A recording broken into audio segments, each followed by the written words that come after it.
faqat xirurglarning ishini kosmetologlarga ishonish kerak emas deb o'ylayman. Chumchuq so'ysa ham qasos so'ysa. Operatsiyadan oldin ko'zim ozgina og'irroq vaziyatda edi, chunki kosmetologlarni qilgan ishi bor edi. Nitsa qildirgandim.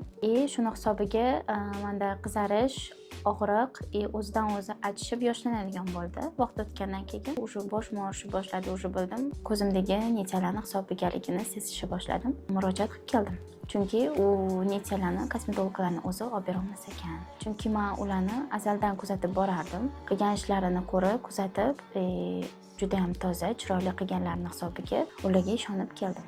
Kosmetologlarga borishni tavsiya qilaman. Qaysi ma'noda? Chunki yuzga uhud bo'lsa, chiska bo'lsa, tavsiya qilishim mumkin, lekin bunaqa nima deydi, qalbsiz narsaga men hech kimga maslahat bermayman, tavsiya qilmayman ham, chunki bu juda ham strashniy narsa-da. U xirurglardan boshqa hech kimni kosmetologlar vaqtincha narsa qilib bera olmaydi.